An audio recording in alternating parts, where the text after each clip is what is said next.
Homework, one of the biggest stressors of high school. We've all run into homework trouble, those long nights staying up to finish an essay or coming into class and realizing you forgot to do last night's assignment. All of these problems seem to stem from one big issue with homework. There's too much of it. Research published by the Journal of Educational Psychology found that 60 minutes was the perfect amount of time for homework. Anything above 70 minutes was considered too much. Now, the Wake County Guidelines states that every high school student should get 2 hours a night max, but as we all know, this isn't always the case. How many hours of homework do you get each night? At least 2 hours and 45 minutes. 3 to 4. 3 pain-filled hours. 5 minutes. Probably at least 4. I probably get about like 2.5 hours of homework every night. About 2 hours of homework. 3 to 4. Probably about 1 to 2. Like 2 to 3.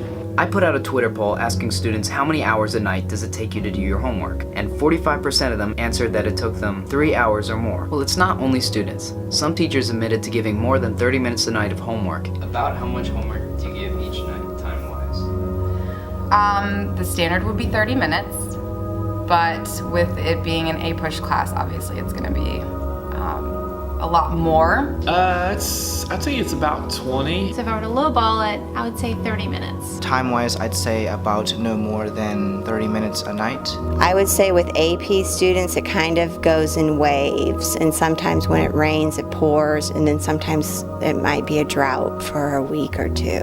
So let's compare in minutes. The Journal of Educational Psychology says that 60 minutes is a healthy amount of time for homework. The Wake County Guidelines state that the max amount of homework should be 120 minutes. But, as reported by students, the real max amount of time it took them to do their homework was upwards of 180 minutes. More than double what the Journal of Psychology says is healthy. So there's clearly an issue here, a disconnect between the amount of homework we get, the amount of homework we're supposed to get, and the amount of homework that is healthy to get. Although I previously said that there is only one big problem with homework, there is another issue with it. Take a look at the 2 acceptable purposes for homework: to enrich and extend school experiences through related home activities, and to reinforce learning by providing practice and application. Notice that learning new content is not on the list, because it's not considered a valid reason for homework. All homework given should support the things learned in class, not vice versa. Many of you know this as the flipped classroom, and regardless of it being slightly against Wake County Guidelines, it's commonly used. Just listen to these teachers explaining why students have to learn some of the curriculum on their own at home. Are students expected to learn information on their own outside of class? For A-push, absolutely. Technically, we're supposed to give things that are more along like the lines of like review type assignments. However, if students do reading, they come in with at least a base understanding of some vocabulary.